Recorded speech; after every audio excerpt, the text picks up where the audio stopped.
Comfort লাগে।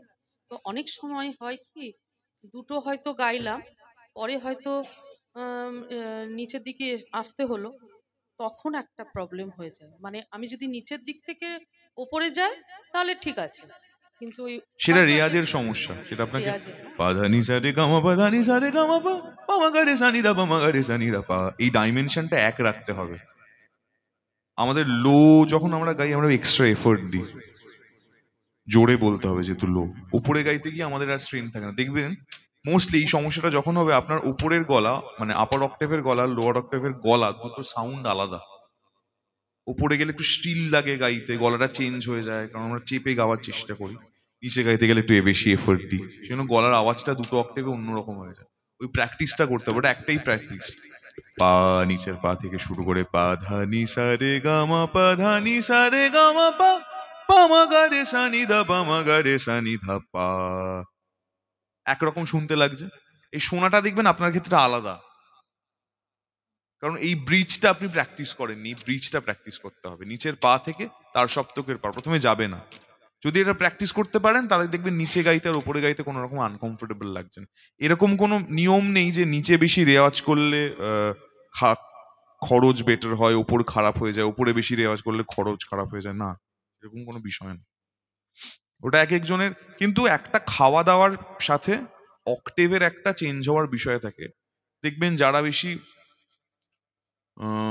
মুঘল খাবার খায়, তৈলাক্ত খাবার, বেশি মাটন, বিফ, বেশি ওই রেজালা টাইপের খাবার খায়, বা তাদের অক্টেভটা সবসময় উপরের দিকে থাকে তার সপ্তকের। খেয়াল করবেন যারা ভেজিটেরিয়ান, যারা মূলত ভেজ খাবার দাবার ওপর ডিপেন্ড করেন, তাদের লো আর মিড অক্টেভটা অনেক বেশি বড় হয়।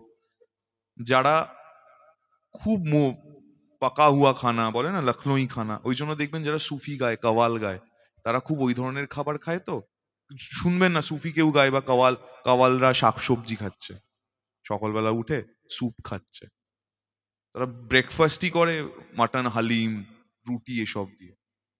তো অবভিয়াসলি তাদের অক্টেভটা সবসময় মধ্য সপ্তক থেকে তার সপ্তক অব্দি থাকে। খাদ্যাভ্যাসের সাথে আমাদের গান গাওয়া বা গলা চেঞ্জ হওয়া বা থাকা খুব ডিপেন্ড করে।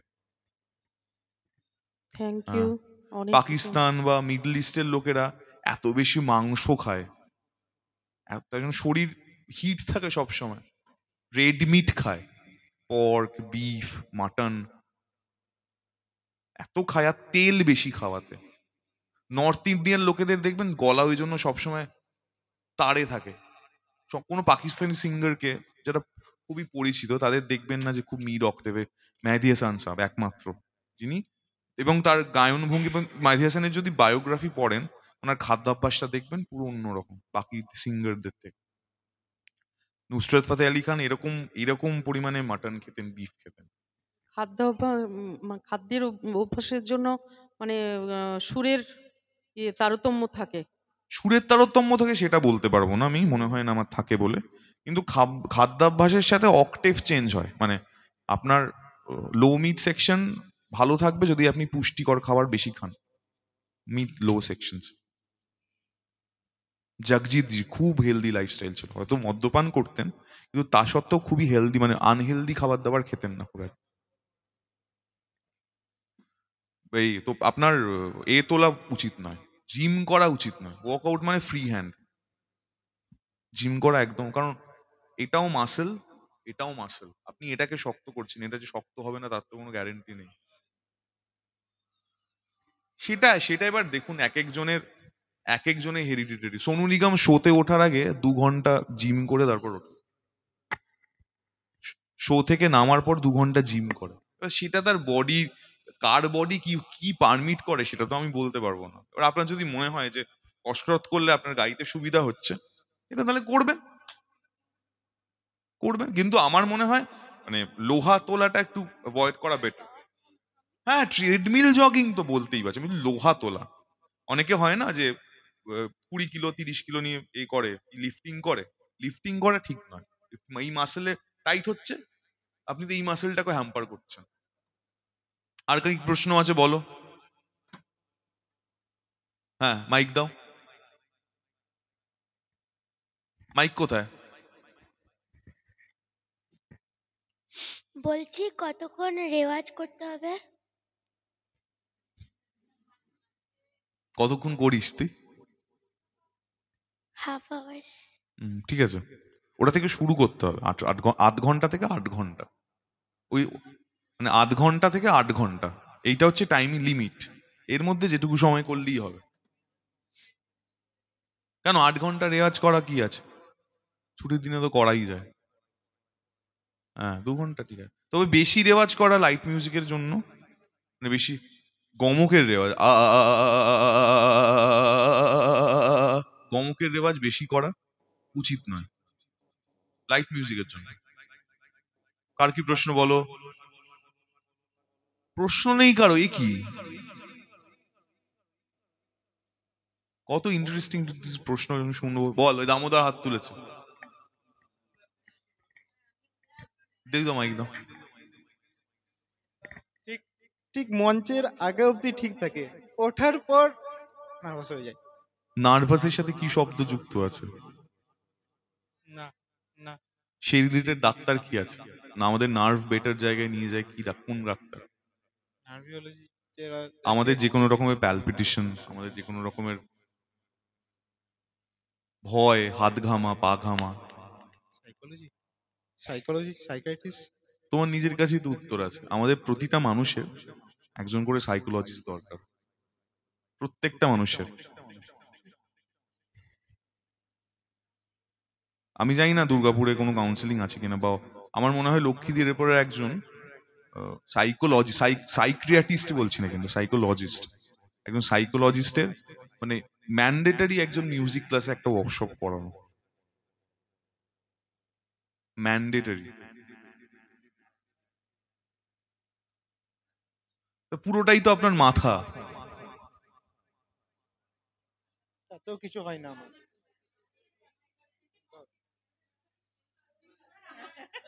হ্যাঁ, মাইক দিন। আমি আমি নিজেও ডাক্তার দেখাই, আমার একজন সাইকোলজিস্ট আছে, ডাক্তারবাবু রয়েছে। আমি না, কনসাল্ট না করে দেওয়া যায় না সাইকোলজিস্টের নাম্বার। তোমরাও নিজের নিজের, মা বাবা সব থেকে বড় সাইকোলজিস্ট, কিন্তু তাদের কাছে তো ডাক্তারি সলিউশন থাকে না। তো একজন ডাক্তারকে সবসময় কনসাল্ট করা উচিত, মাসে একবার, বছরে কিছু সেশনস। আমাদের অনেক রকম কমপ্লিকেশনস নিয়ে আমরা তো প্রতিদিন চলি, আমাদের ফ্যামিলি, আমাদের রিলেশন সবকিছু, আমাদের পড়াশুনো, আমাদের কাজের জায়গায় হিউমিলিয়েশন, আমাদের রাস্তাঘাটের হিউমিলিয়েশন, আমাদের ফিজিক্যাল ট্রমা, সবকিছু আমাদের শরীরের মধ্যে, মাথার মধ্যে থাকে। তো আমরা ছোটবেলা থেকে বিভিন্ন রকমের ট্রমা নিয়ে বড় হয়েছি, সবার সব রকমের কমপ্লিকেশনস, মহিলাদের আরো বেশি। এবং আমাদের যে ধরনের সমাজে আমরা থাকি সেখানে তো হিউমিলিয়েশন ফেস করতে হবে না এরকম কোনো কেউ নেই পৃথিবীতে। এবং ফ্যামিলিগতভাবে আমাদের যা ভারতীয় সংস্কৃতি বা যেভাবে আমাদের সবকিছু বেঁধে দেওয়া, যে মহিলাদের বিভিন্ন স্টেজে বিভিন্ন রকম ভাবে হিউমিলিয়েট হতে হয়, সেটা ফ্যামিলিগতভাবে, প্রফেশনগতভাবে। সেই জন্য আমি বারবার বলবো, সবার বাড়িতে, সবার এখানে যারা এসছেন গার্জিয়ানরা, বাচ্চারা, সবার কমপ্লিকেশনস রয়েছে। বাচ্চাদের কমপ্লিকেশন আমরা যদি শোনেন, বাচ্চারা কিভাবে এখন সিচুয়েশনে এগোচ্ছে, আপনারা ভয় পেয়ে যাবেন। আমি জানি না এখানে কি অবস্থা স্কুলগুলোর, কলকাতার অবস্থা খুব ভয়ঙ্কর। বাচ্চাদের ঠিক মতো, বাচ্চারা কথা বলতে পারে না, কমিউনিকেট করতে পারে না, চোখের দিকে তাকিয়ে কথা বলে না, কেউ খেলে না, সবসময় ফোন ফোন নিয়ে থাকে। এই ট্রমাটার সলিউশন আছে আপনাদের কাছে কোনো? শুধুমাত্র ডাক্তারের কাছে আছে। আমি নিজেও দিনের মধ্যে প্রায় গুনে একদিন দেখেছিলাম যে প্রায় 6-7 ঘন্টা ফোনের পেছনেই নষ্ট করি।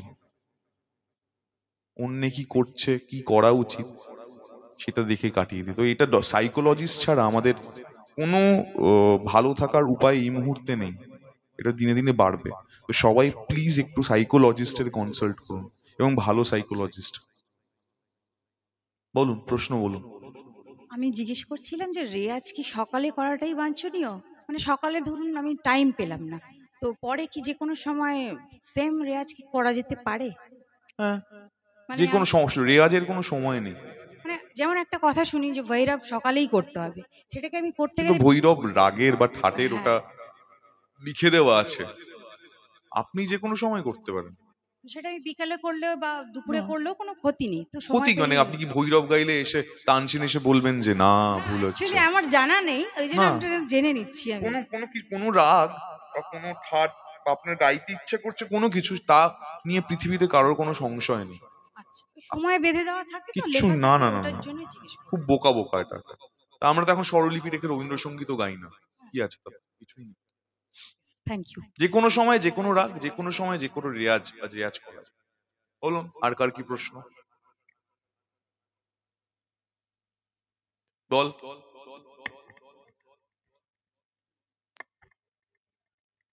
ও আপনি বলবেন না, বলে নিন, দাঁড়িয়ে থাক।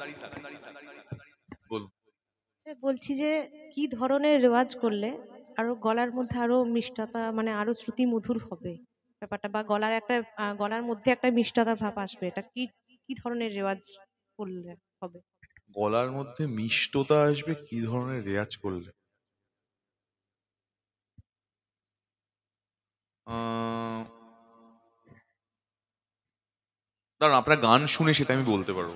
আপনার গানটা শুনি, আপনি কিভাবে গান করেন সেটা তার জন্য শোনাটা খুব ইম্পর্টেন্ট। কি ধরন আপনার গানের, কি ধরন, এক একজনের তো ধরন থাকে মেলোডি বেশি গাই। না। মেলোডি আপনি গাইতে পছন্দ, আমি বলছি আপনি কিভাবে গান সেটা শুনতে হবে আমায়, তারপর আমি সেটা বলতে পারবো যে এইভাবে আপনি গান, তাহলে সেটা বেশি মিষ্টি শুনতে লাগে। না শুনে তো বলতে পারবো না।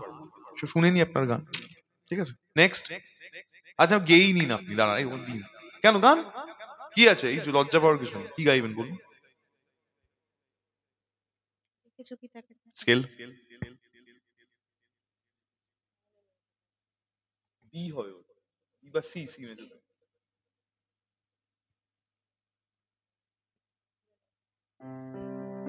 গান।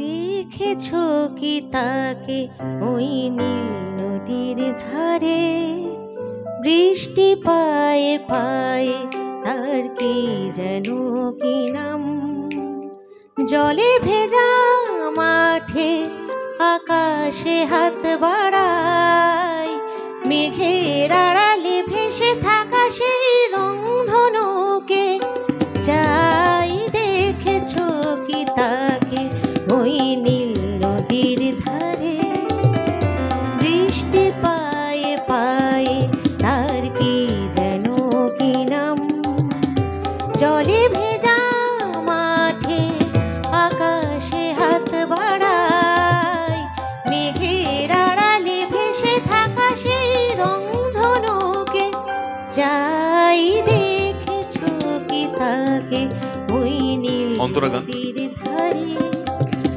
ঝরা পাতা উড়ে তাকে ছুঁয়ে বলে যা যা রে, এখানে বড়ই ফিকে সব তুই যা যা, তাই সে যায় ছুটে বেড়ায় ধূসর প্রান্তরে, মেঘের গায়ে হাতে বোলায় রংধনুকে যাই দেখেছো কি তাকে ওই নীল নদীর ধারে। আপনার গানের শব্দের যে প্রত্যেকটা লাইনের ডিস্টেন্স,